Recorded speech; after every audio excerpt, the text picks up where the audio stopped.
Hello everyone, আসসালামু আলাইকুম।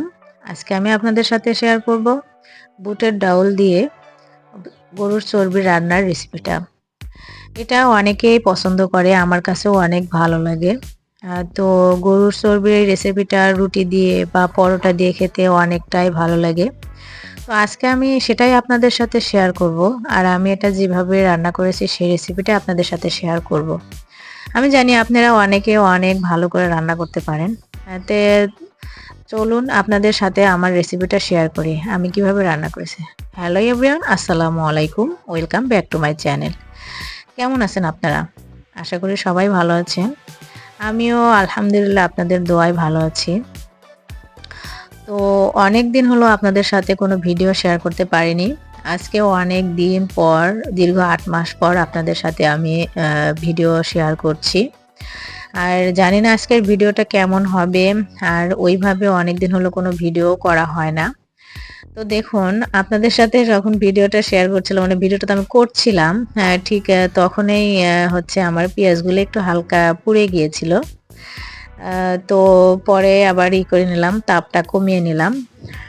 তো আমি খুব এক্সাইটেড ছিলাম ভিডিওটা করার জন্য আরকি। এইজন্য হঠাৎ করে, মানে অনেকদিন পর ভিডিও করছিলাম, তো এইজন্য একটু সমস্যা হচ্ছিল। তো ভিডিওটি আমি ভিডিওর ১ম এ হচ্ছে পেঁয়াজ দিয়ে নিলাম। আর তে এটা হয়তোবা আপনারা খেয়াল করেছেন। আর এরপরে হচ্ছে অন্যান্য সব মসলা, যেমন আদা বাটা, রসুন বাটা, এগুলো দিয়ে নিয়েছি। তো ১ম এ আমি হচ্ছে যে ডাউলটা, বুটের ডাউল যেটা, সেটা হচ্ছে সিদ্ধ করে নিয়েছিলাম। আর সেই সিদ্ধ করার ভিডিওটা আমি করতে পারিনি, ডাউল সিদ্ধ করা। আর ওটা আমি তখন আমার কাছে ফোনটা ছিল না আরকি। এইজন্য ভিডিওটা করতে পারিনি। তো তরকারি রান্নাটা থেকে আমি আপনাদের সাথে শেয়ার করছি। তো ১ম এ আমি মুখেই বলে দিচ্ছি, ১ম এ ডাউলটা সিদ্ধ করে নিবেন। যাতে মিডিয়াম ভাবে, যে এমনভাবে সিদ্ধ করবেন না যে ডাউলটা গলে যায়, সেভাবে সিদ্ধ করবেন না। যেন গোটা গোটায় ডাউল থাকে, সেভাবেই সিদ্ধ করতে হবে। এরপরে পেঁয়াজ, মসলা, আদা বাটা, রসুন বাটা সবকিছু দিয়ে, তারপরে হচ্ছে গুঁড়া মরিচ, তারপরে ধনিয়ার গুঁড়ো, জিরার গুঁড়ো, তারপর গরম মশলার গুঁড়ো, সবকিছু মিলিয়ে দিয়ে একটু নেড়ে নিতে হবে। আর দেখুন, আমি এমনিতেই তরকারিতে হচ্ছে কম তেল খাই। আর সেজন্য হচ্ছে আমি ১ম এ একটু তেল দিয়ে এটা পেঁয়াজ আর হচ্ছে মসলা, বা বাটা মসলা যেগুলো আরকি পেস্ট করা, সেগুলো মসলাগুলো আমি একটু করে নেই। নিয়ে সেটা আমি পানি দিয়ে দেই যাতে তেলটা একটু কম লাগে আরকি। আর এমনিতেই গরুর চর্বি তো তেলই। তো তারপরেও আমি কম তেল দিয়েছি এইজন্য আরকি।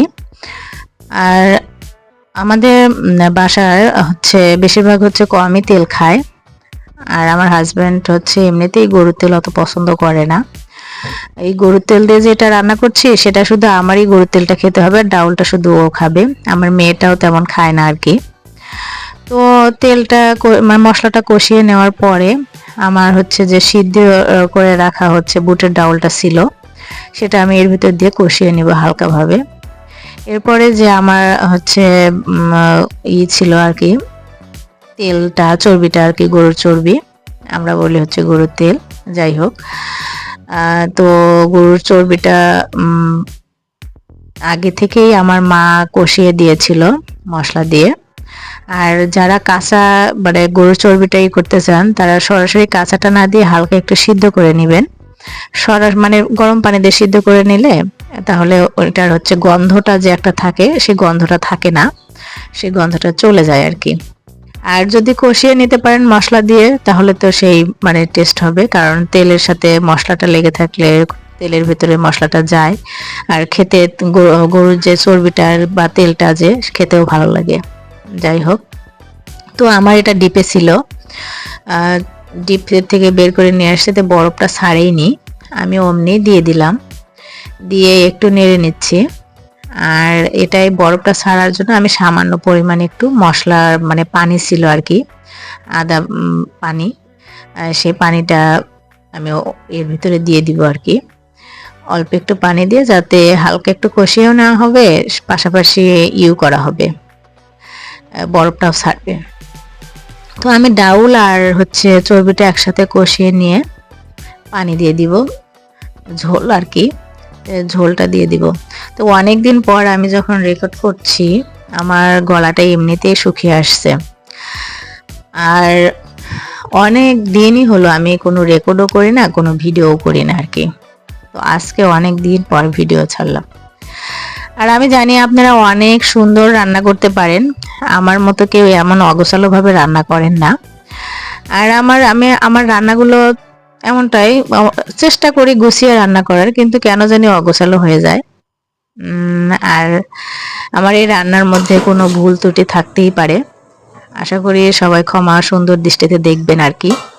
আমি জানি আপনারা অনেক সুন্দর রান্না করতে পারেন, আর আমার ভিডিও করতে ভালো লাগে এই জন্য আর কি ভিডিও করি, যে ঘরে বসেই থাকি, শুধু শুধু বসে থেকে সময় নষ্ট করা, এই জন্য ভিডিওগুলো আপলোড দেই আর কি, যে মনের স্বাদ মেটানোর জন্য আর কি, যে দেখি ইউটিউবে ভিডিও আপলোড দেই, যে রেসিপিগুলো আপনাদের সাথে শেয়ার করে।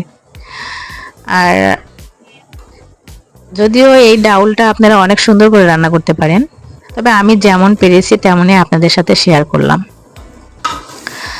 আমার লবণ দেওয়ার কথা মনে ছিল না, পরবর্তীতে আমি আবার লবণ দিলাম। আর আমার এমনিতেই আমি নাকি একটু লবণ বেশি খাই, সবাই বলে লবণ বেশি একটু না হলে আমার আবার ভালোও লাগে না। যাই হোক, পরে লবণ দিয়ে দিলাম, আর এখন আমি ঝোলটা দিয়ে দিব। ঝোলটা দিয়ে দেওয়ার পরে এটা আমি ঢেকে দিব, ঢেকে যখন একটু মানে হয়ে আসবে তখন আমি নামিয়ে নিব আর কি এটা।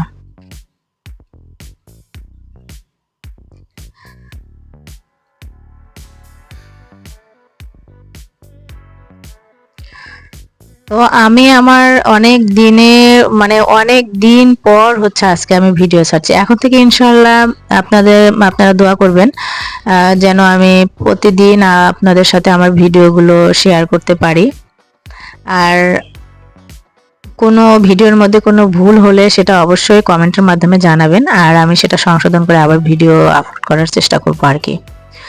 ভালো থাকবেন, আজকের মতো এতটুকুই। আল্লাহ হাফেজ।